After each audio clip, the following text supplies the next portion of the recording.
So I got the amazing, wonderful opportunity to go to summer camp this year. And I'd never been to summer camp. All of my youth friends were like, oh my gosh, you gotta go. God's totally gonna change your life when you go. You're not gonna come back the same. And I was like, I want that so bad. So, I raised all the money to go to camp and I was super excited, a little bit nervous because I was like, I just never been. But all my nerves faded when I got to church. Everyone was like, are you ready for camp? And I was like, I am so ready.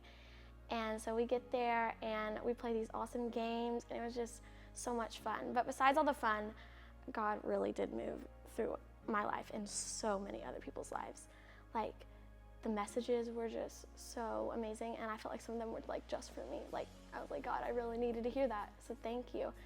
And I remember this one worship, I was so overcome by the Holy Spirit that I just fell to my knees. And I was just praying and praying. And I just felt God tell me that I was gonna be a worship pastor. And I was like, okay. I never really thought about being in ministry, but God thought of it before I even was born. And then I was like kind of still a little nervous about it. And then Carissa was speaking and I remember her saying that we're not gonna be up here forever. You guys are gonna be leading the next generation. And I just remember God telling me that that's you. You're gonna lead the next generation. So after worship on Carissa's message, when I felt God tell me to be a worship pastor, I just felt this like a natural peace, like that I was really called. Like, I always heard people tell me that I was called, but I had no idea what that was. And I just felt like God really told me that night, and it was just like such a peace. And like, I didn't have to worry about my future because I know that God's got me, that God is in control of my situations, and that I'm so thankful that God knows the future and that I don't have to worry about that.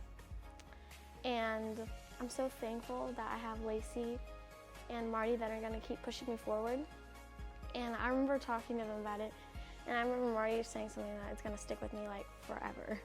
She told me that our ceiling is your floor. Like, where we're at our best is where you start. And I remember Lacey was telling me, I want you to be better than me. I want you to be better than me. And I'm so thankful that I have leaders that are really gonna lean in on me and really push me up and really help me. Cause I don't really know what's the next step, but I'm so thankful that God and I have these leaders that are gonna help me.